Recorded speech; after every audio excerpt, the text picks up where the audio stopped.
Então, essa é a primeira aula da nossa quarta e última área. Então, o que a gente vai ver nessa área são os fundamentos da ótica geométrica, né?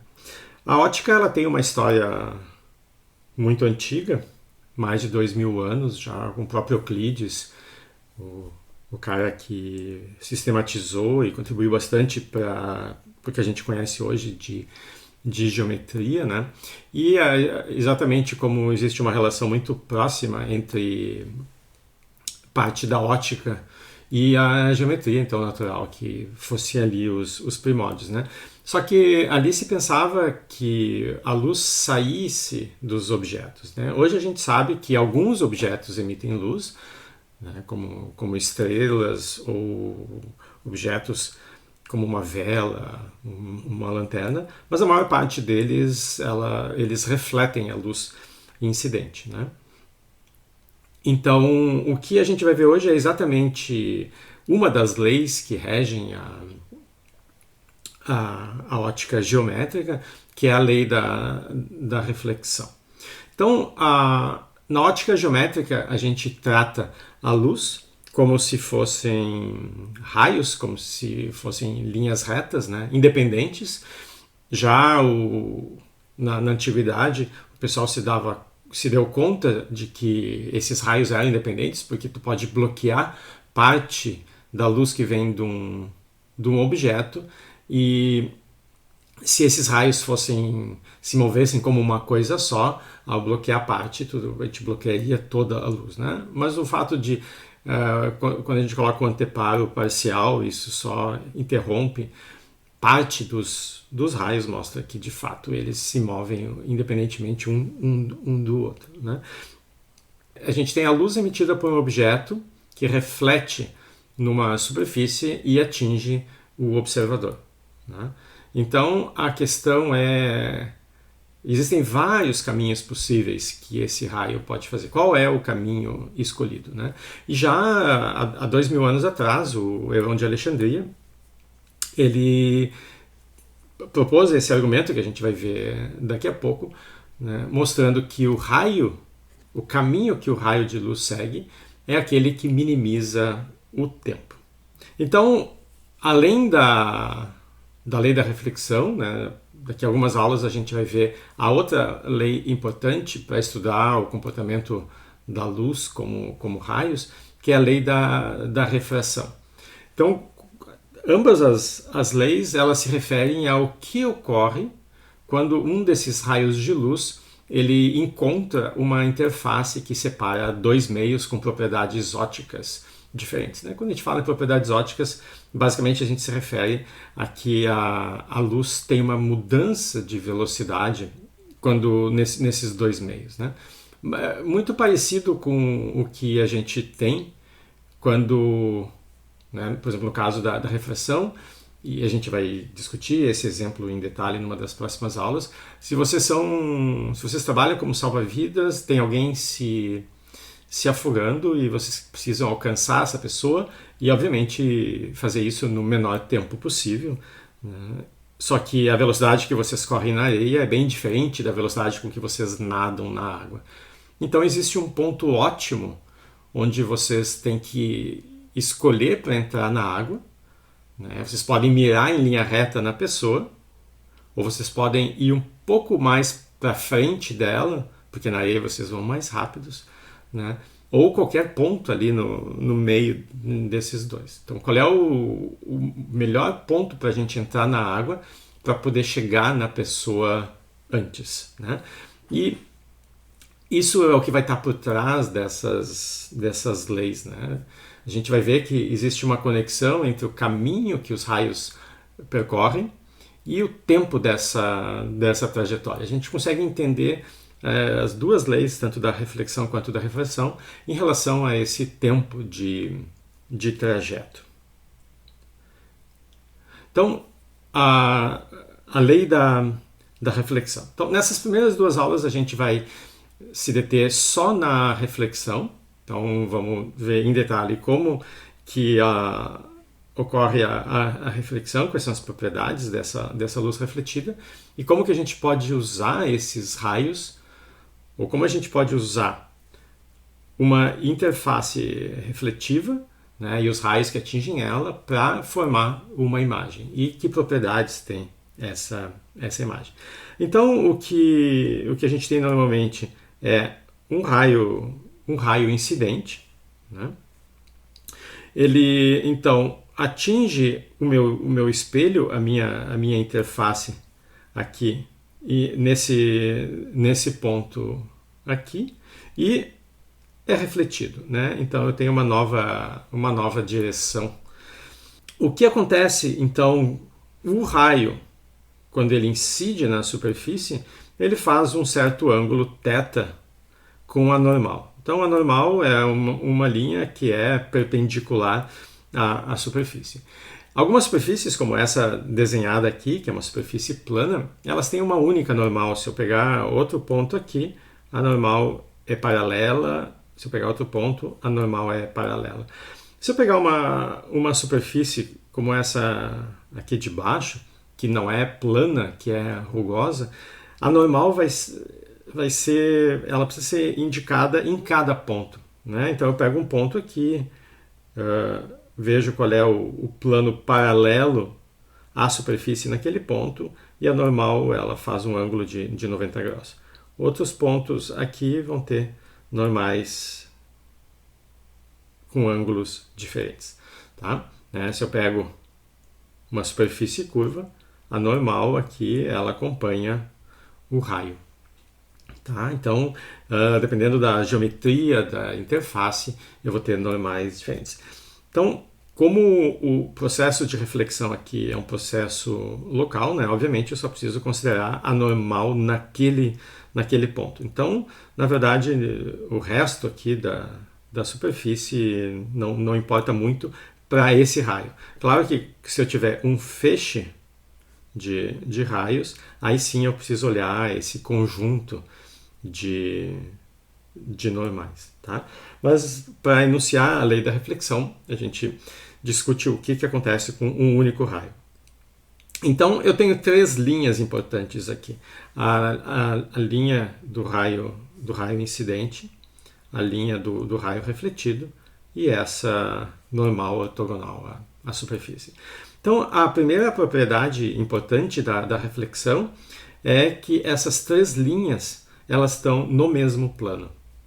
A gente sabe que com duas linhas eu consigo definir um plano, né? Então, se eu pego, por exemplo, essas duas linhas aqui, eu tenho um plano. Então, em princípio, eu poderia ter o raio refletido num plano diferente dessas outras duas. Mas o que a gente observa é que, então isso é parte da lei da reflexão, é que essas três linhas elas estão sobre o mesmo plano, né? Que é o que a gente chama então de plano de incidência. Plano de incidência, então, é o plano formado pela normal e o raio incidente, e o raio refletido, então, vai estar contido nesse mesmo plano. E a outra parte da lei da reflexão, a parte mais conhecida, é de que os ângulos feitos por esses dois raios, o incidente e o refletido, com a normal, são iguais, né? Então, o raio incidente faz um ângulo θ com a normal e o raio refletido faz também o mesmo ângulo. Quando a minha superfície ela é completamente plana, né, os raios que chegam paralelos, eles saem paralelos também. Obviamente, isso não acontece numa superfície rugosa, onde a normal vai mudando de ponto a ponto. Ou mesmo numa superfície lisa, né, como uma superfície curva, onde também a normal vai mudando de ponto a ponto. Tá? Então, quando eu tiver vários raios que partem de um objeto e refletem numa interface, esses raios podem, quando forem recebidos por um detector, por um observador, eles vão formar a imagem daquele objeto, né? Então, mas daqui a pouco a gente discute as propriedades de como essas imagens podem ser formadas. Então, uma maneira da gente sistematizar essas leis, ou de entender o que está acontecendo, é através do que a gente chama de princípio de extremização, né? Então existem vários princípios de extremização na física, princípio de mínima energia, né, de máxima entropia. Na ótica a gente tem um princípio desses, né, que a gente chama também de princípio variacional, que é o que se chama de princípio de Fermat.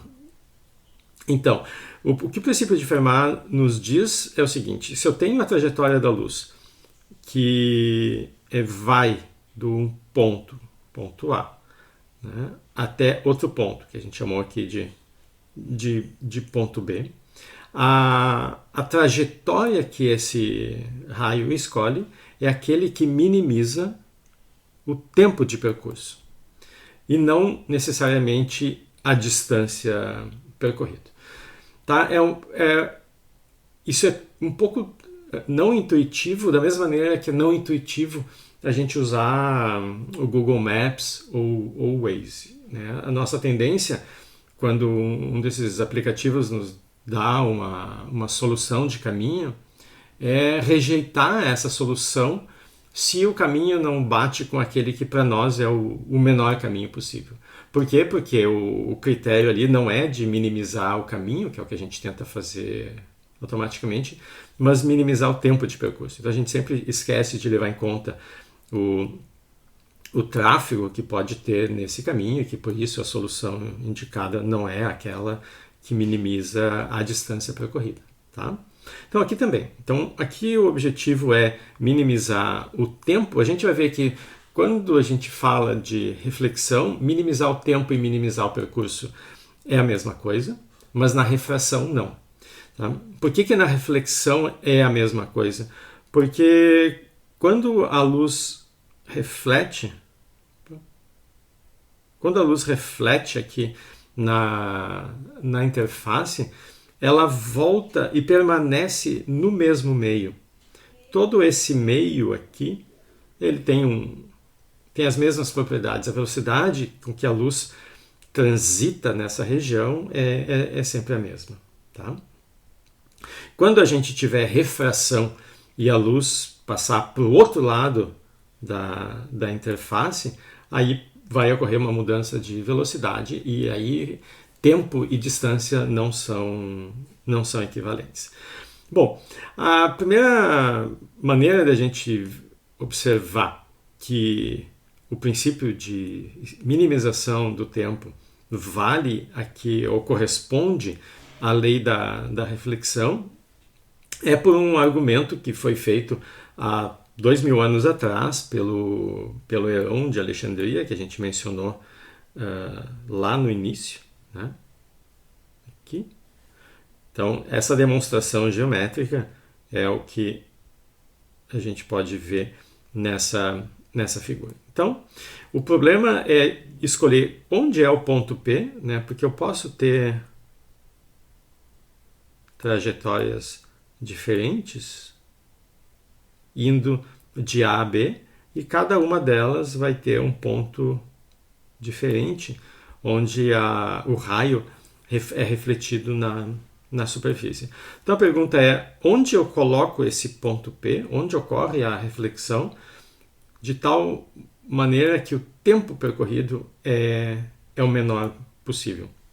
Bom, então o que a gente vê aqui é como a velocidade é constante ao longo de todo o percurso. Minimizar a distância e minimizar o tempo é a mesma coisa, então a gente tem que procurar a linha vermelha que tem o menor comprimento indo de A até B. Bom, o que a gente observa aqui é que se a gente pega o reflexo do ponto A, então o ponto, a linha é a reflexão, essa distância aqui é igual a essa distância aqui. Então a distância do ponto A até a interface é a mesma distância do ponto A' até a interface.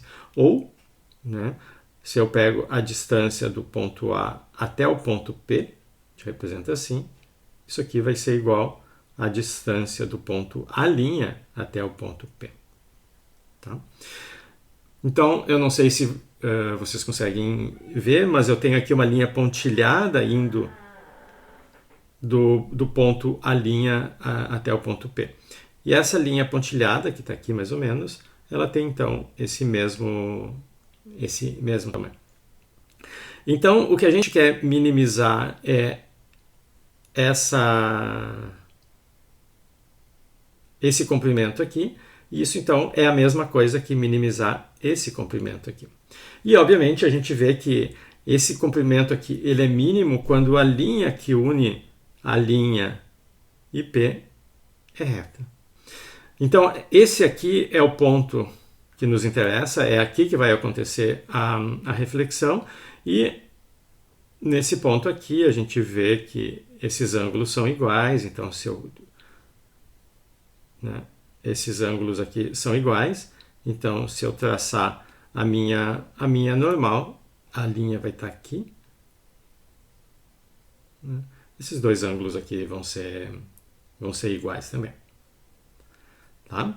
Então, com esse argumento geométrico, a gente consegue ver, né, a gente consegue tirar como consequência a lei da reflexão. Esse argumento aqui não vai valer, a gente não pode fazer um argumento semelhante no caso da refração. Então, o que a gente tem que fazer no caso da refração é um argumento analítico como esse que a gente vai discutir agora.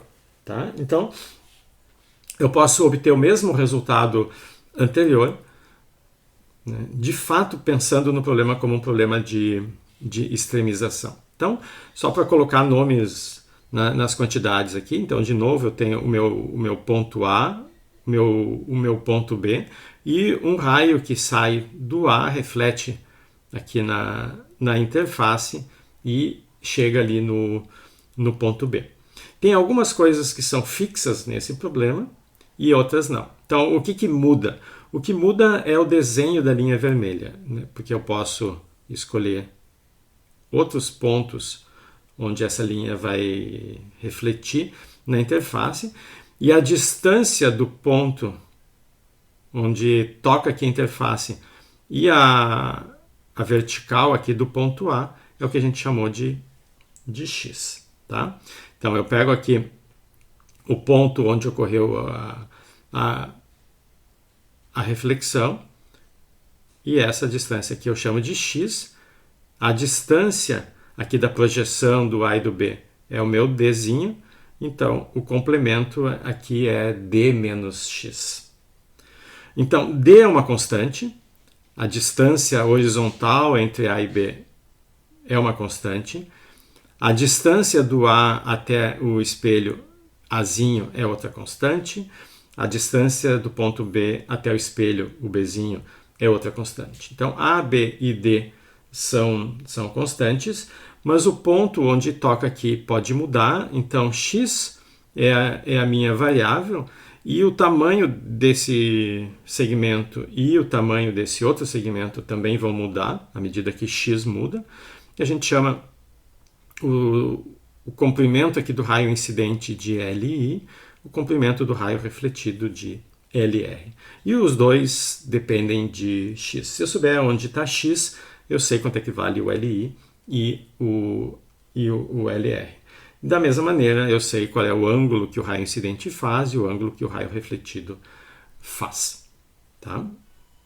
Então, todo o meu problema se resume a encontrar x, aonde que ocorre a reflexão entre o ponto A e o ponto B, de tal modo que o tempo, que vai ser função da escolha que eu fizer desse x, seja mínimo.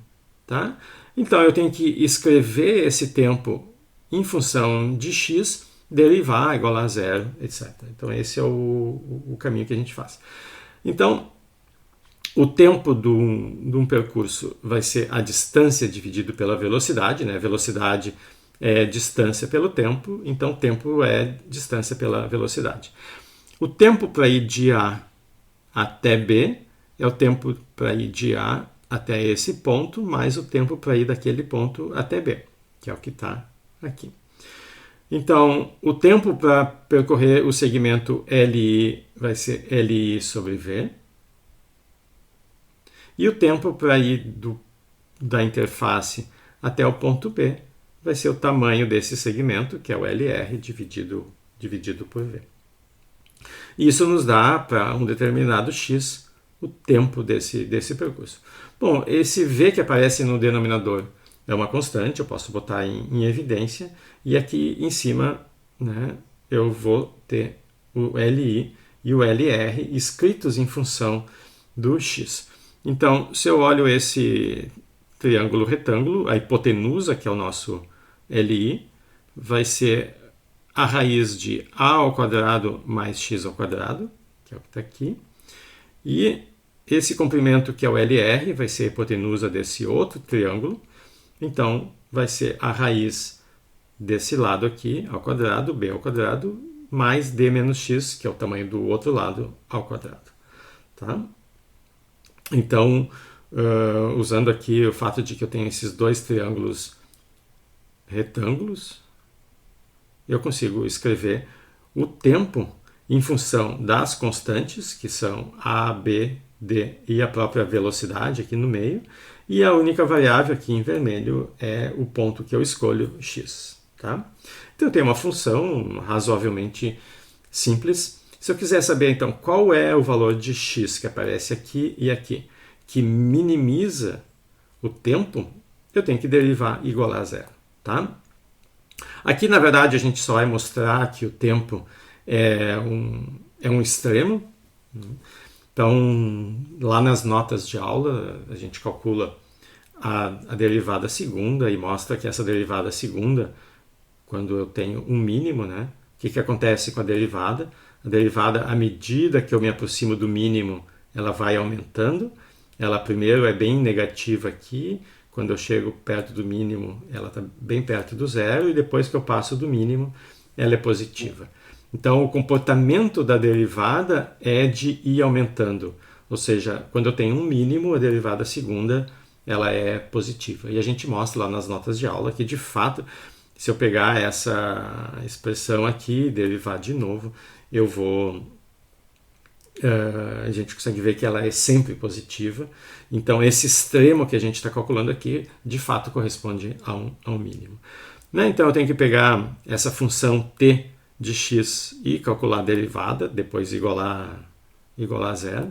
Eu tenho uma soma, né? Então eu tenho a soma das derivadas. Então, por exemplo, a derivada dessa raiz aqui baixa ao meio, e aí fica 1 meio menos 1, então vem aqui para baixo aquela função, vezes a derivada do que está aqui dentro, a derivada de a2 mais x2 em relação a x é simplesmente 2x.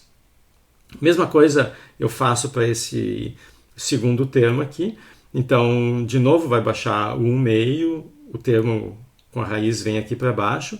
Só que quando eu faço a derivada do argumento aqui, eu vou ter 2d menos x, parecido com esse 2x, vezes a derivada do que está aqui dentro. E aqui tem um sinal de menos. Né? Então, sai. A única diferença é esse sinal de menos. Aqui, de novo, a gente vê que no denominador eu tenho a mesma coisa que eu tinha no numerador antes, então, que no caso é o LI. Então, aqui, além de simplificar esses fatores de 2, eu substituo essas raízes por LI e por LR. Né? E aqui eu escrevo assim. Quando eu igualo isso a zero, velocidade é sempre diferente de zero, então é o termo entre parênteses que precisa ser zero. E ele vai ser zero, então quando vale essa igualdade. E da figura, se a gente olha, por exemplo, x dividido por LI, então, de novo, analisando esse triângulo retângulo aqui, x é o cateto oposto a esse ângulo. Então, x dividido por LI me dá o seno desse ângulo. Só que esse ângulo e esse ângulo aqui são iguais. Né? Eu tenho duas retas paralelas cruzadas por outra reta, então esse ângulo aqui é θi e esse ângulo aqui é θi. Então, ao invés de x dividido por LI, eu posso escrever seno de θi. A mesma coisa vale aqui para o outro triângulo. Então, se eu olho esse ângulo que é igual ao θr, o seno dele vai ser d menos x dividido pela hipotenusa LR, que é exatamente o que eu tenho aqui. Então, do lado direito eu tenho seno de θr. Aí eu posso cortar os senos aqui e a gente termina, então, com a lei da reflexão. O ângulo incidente é igual o ângulo refletido. Se a gente volta lá para aquela figura inicial, eu vejo também que a segunda parte da lei da reflexão também pode ser pensada como consequência desse princípio de extremização. Porque se eu tiver... né, se essas três linhas aqui não estiverem no mesmo plano, por exemplo, se eu tiver o raio chegando num plano... Então, ao invés de pegar esse plano que passa pelas três linhas, eu coloco o ponto P um pouquinho mais para o lado aqui. Tá? Então, isso significa que eu tenho um plano aqui formado pelos dois raios, o incidente e o refletido, só que a minha normal está fora aqui desse plano.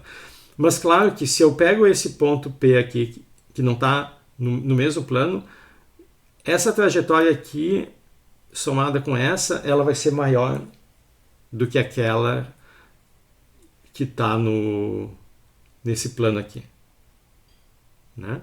Então, se eu pegar um ponto aqui, essa distância aqui é maior do que essa distância que estava original ali. É um pouco difícil de desenhar assim. Deixa eu ver se eu...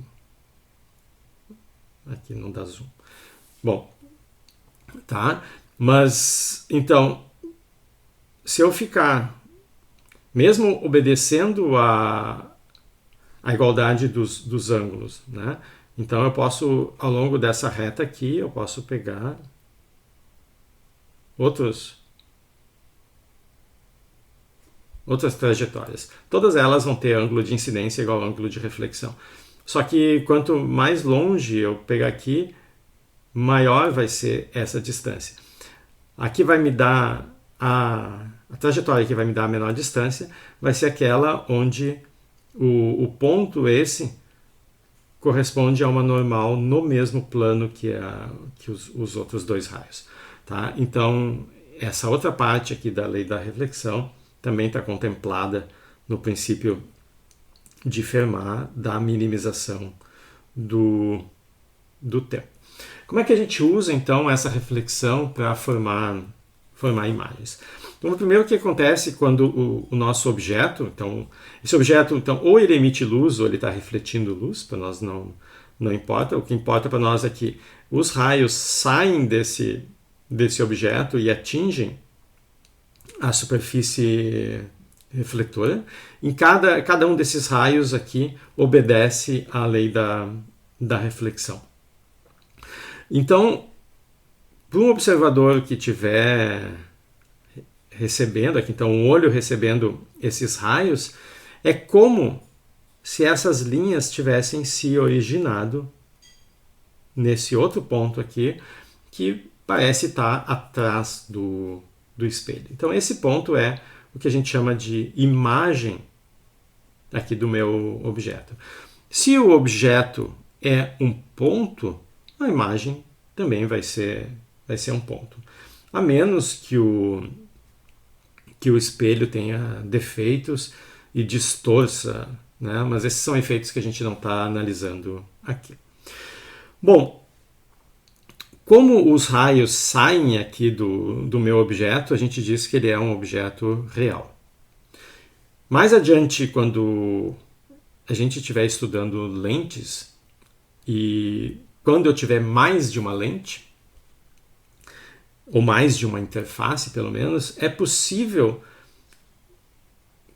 de ter uma configuração onde o objeto, ou algum objeto, os raios não saírem dele.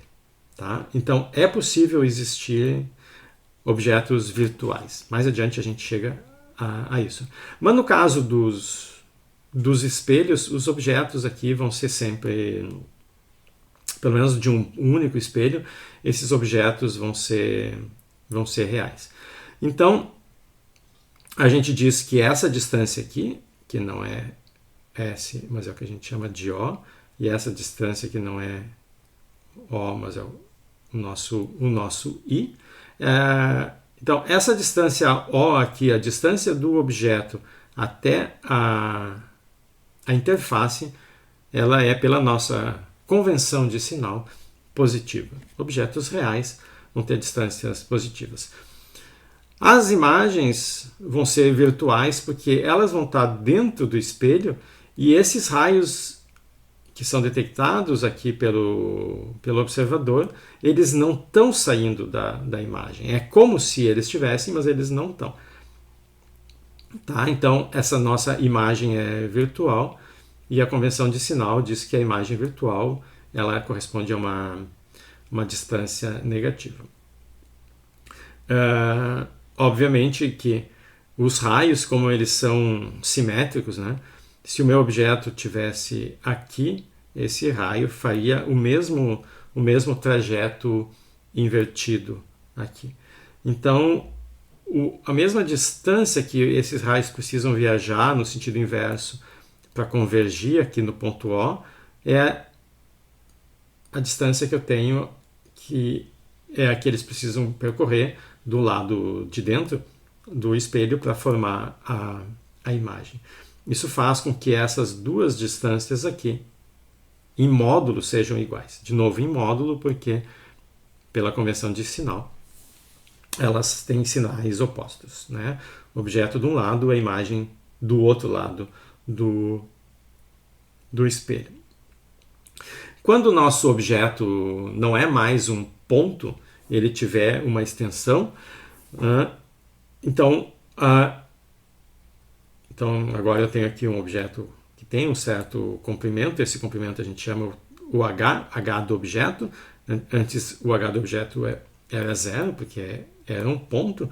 Então, da mesma maneira que o objeto vai ter extensão, a imagem dele vai ter extensão. Porque se a gente analisa os raios que saem de uma extremidade e os raios que saem da outra extremidade, eles obviamente vão chegar em lugares diferentes. Ou seja, a ponta desse objeto aqui vai formar uma imagem aqui e a outra ponta vai formar uma imagem aqui, né? Então,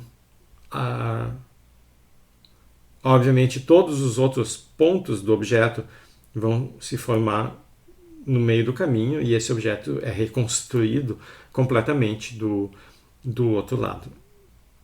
É muito comum a gente, quando for desenhar objetos, para não ter que desenhar algo complicado, a gente desenha uma flechinha. Por que uma flechinha? Porque é interessante saber quando que, não é o caso aqui, né, que a imagem está invertida ou não, né? Então a gente desenha uma flecha. Se por acaso a imagem dessa ponta tivesse sido formada aqui embaixo, teria havido uma inversão, né? Mas aqui no caso da reflexão, do espelho plano, isso não acontece, tá? A gente pode também definir o quanto o espelho altera o comprimento da imagem. O espelho plano é um caso particular, onde não acontece nenhuma variação. Então, o tamanho aqui do objeto é o mesmo tamanho da imagem, né? O HO é igual ao HI, né? Então, esse nosso coeficiente, que corresponde ao aumento, a magnificação, ele vai me dizer quanto a imagem é maior do que o objeto, ou seja, quanto o tamanho da imagem é maior do que o tamanho do objeto. Mas nesse caso aqui, como esses dois tamanhos são iguais, a magnificação é 1. Né? Depois a gente vai ver outras situações onde pode ser maior ou menor do que 1. Então, o caso dos espelhos planos é o caso bem simples. Então, o que a gente tem de importante aqui é que a distância do objeto até a imagem é igual e o tamanho do objeto não é alterado pelo espelho. Tá? Então, isso resume as propriedades da reflexão do processo da reflexão da luz. E como que esses raios refletidos podem formar imagens.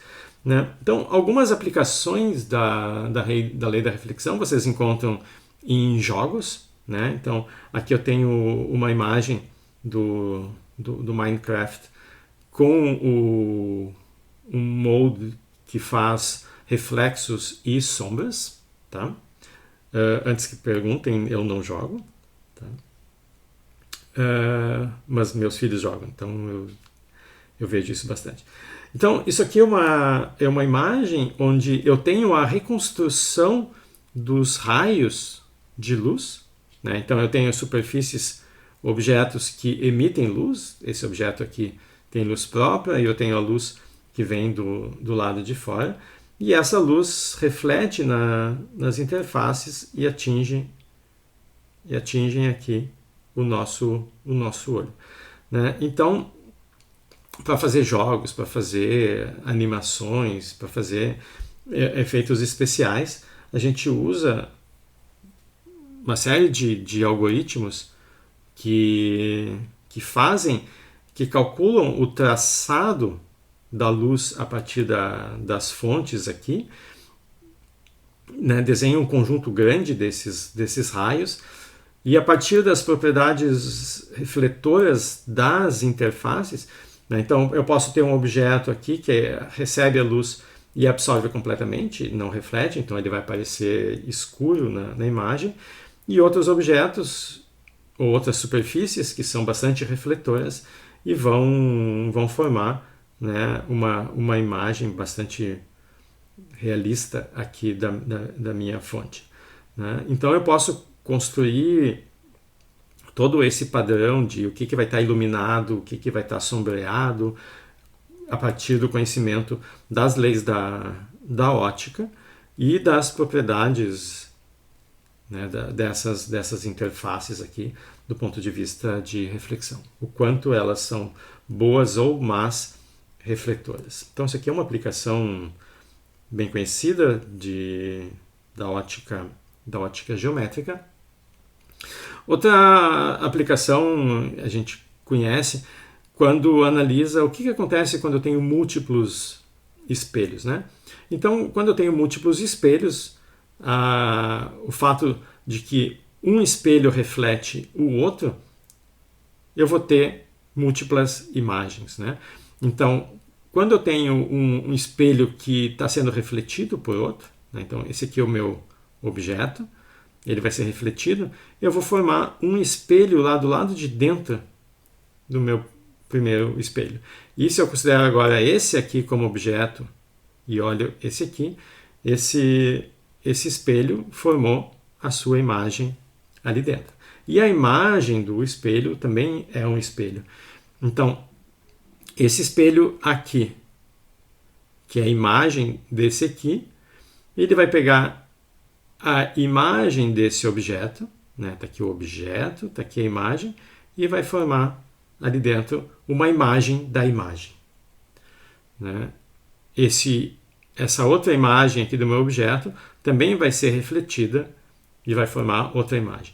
Então, quando os espelhos aqui tiverem 90 graus, a imagem desse e a imagem desse vão se sobrepor aqui e eu vou ter 3 imagens. Né? Então, eu tenho os meus 2 espelhos. Aqui são os espelhos de verdade. Aqui eu tenho o meu objeto. Aqui e aqui é o reflexo do meu espelho. Né? Então eu tenho 2 espelhos reais e 2 reflexos. Quando eu boto um objeto aqui, forma uma imagem aqui, uma imagem aqui, uma imagem aqui. Então essa aqui é a imagem direta, essa aqui é a imagem direta, essa aqui é a imagem da imagem e aqui é a imagem da outra imagem, mas elas acabam no mesmo lugar. Então eu pego os meus 360 graus, divido pelos 90, que é o ângulo entre os 2 espelhos. Né? Então 360 dividido por 90 dá 4, mas num dos quadrantes eu tenho o objeto de verdade. Né? Então 4 menos 1, eu desconto o objeto, eu tenho 3 imagens. Se eu tiver agora, como aqui no caso do caleidoscópio, né? Então o caleidoscópio são 3 espelhos planos que eu coloco com a superfície refletora do lado de dentro, né? Então um desses triângulos aqui é o caleidoscópio. Aqui eu vou colocar o meu objeto, ou no caso aqui é um monte de pedacinhos coloridos, né? De plástico ou de vidro. Normalmente é um plástico fininho, transparente, para a luz que vem de trás aqui, né? A luz que entra aqui, que chega no nosso olho, os objetos estão aqui no fundo, a luz passa por eles e a gente vê, então, essa imagem que tem uma simetria hexagonal, né? Porque a gente olha aqui o triângulo do caleidoscópio. Então, cada uma desses espelhos vai ter o seu reflexo, o reflexo no reflexo e assim por diante. E o que eu enxergo ali de dentro, né, é toda essa estrutura que vocês estão vendo aqui nos exemplos do lado, né? Então, o meu padrão é simétrico porque são reflexos. Então, se eu pego agora uma imagem aqui que tem essa... Opa, que eu fiz demais, né? São só 6. Então, se eu coloco o meu objeto aqui, ele vai ter uma imagem aqui, imagem da imagem, e assim por diante. Então, eu pego os 360 graus aqui do meu círculo, o ângulo entre os dois espelhos aqui esse ângulo aqui é 60 graus, divido o meu círculo 360 por 60, eu tenho 6 fatias aqui nessa pizza. Uma delas está ocupada pelo objeto de verdade, então eu tenho 5 fatias onde eu posso colocar a minha imagem. Então, no caso aqui, quando o ângulo era 90 graus, eu tinha 3 imagens, agora que o ângulo é 60 graus, eu tenho 5. Tá? E assim por diante para qualquer ângulo. Tá? Se vocês pegarem 2 espelhos e brincarem com esse ângulo entre eles, vocês vão enxergar todas essas imagens. E, para terminar, a última aplicação, a gente tem esses retroespelhos que... Então, vocês vão lá na lista de exercícios, vão analisar essa situação aqui. Então, aqui no caso eu tenho um sistema em 2 dimensões, né? Então, o raio que chega reflete num espelho, reflete no outro e volta. Então, lá no exercício vocês vão mostrar essa propriedade que está desenhada aqui, que não importa o ângulo com que a luz chegue, assim, aqui, em relação a um dos espelhos, o raio refletido ele vai estar sempre paralelo ao raio incidente. Tá? Eu posso generalizar isso aqui para um espelho tridimensional aqui, então além dos 2 eu preciso incluir um terceiro aqui, né? Mas as propriedades se mantêm. Então isso aqui é um sistema interessante porque eu posso mandar uma luz e não importa de onde vem essa luz, né? Então aqui eu posso ter uma pessoa jogando, aqui outra pessoa jogando. Cada uma delas vai receber de volta um raio paralelo ao que foi enviado. Então, esse tipo de sistema foi deixado na Lua por diversas missões, tanto americanas quanto russas. A gente sabe exatamente onde é que está a posição desse aparelho, pode mandar um laser, né? Então, o raio chega aqui e reflete. Como o laser tem essa propriedade de que ele não abre o feixe, ou ele abre muito pouco, a gente consegue mandar um laser e receber. Tem um episódio do Big Bang Theory onde eles fazem exatamente isso. Tá? E, bom, então isso é uma prova também de que a gente já chegou na Lua, né? E tem uma série desses espelhos que podem ser usados para fazer medidas bem precisas, porque a gente sabe exatamente a velocidade, que esses raios se propagam com a velocidade da luz. e a gente pode então ter uma medida bem precisa da distância da Terra até a Lua, né? E com isso se descobriu, por exemplo, que a Lua está se afastando, né, em espiral aqui da Terra, numa velocidade de 3 centímetros por ano. Tá? Nada com que a gente precise se preocupar por enquanto. Tá? Bom, então isso aqui são, né, só uma série de exemplos de formação de imagens e de aplicações da lei da reflexão. Na próxima aula a gente vai continuar ainda na lei da reflexão, mas vai ver o que acontece quando o nosso espelho não for mais plano, né? Ele pode ter agora diferentes curvaturas. Claro que eu posso ter curvaturas não necessariamente circulares, né? Esse meu pedaço de espelho não precisa fazer parte de um círculo. Então, a curvatura, a função que descreve aqui a curvatura do meu espelho não precisa ser a equação de um círculo, né? Eu posso ter outras funções, eu posso ter uma parábola, eu posso ter uma hipérbole, uma elipse ou alguma coisa mais complicada ainda, que não siga uma função bem determinada. Mas para simplificar a nossa discussão, a gente vai se focar aqui no caso do espelho esférico e, uma vez entendido isso, passar para os outros é razoavelmente simples. Tá? Então, na próxima aula, a gente continua discutindo reflexão, mas como a reflexão vai poder ser usada para formar imagens em espelhos mais complicados. E aí, claro, a fenomenologia, né, a zoologia aqui das minhas imagens vai ficar bem mais rica, bem mais interessante.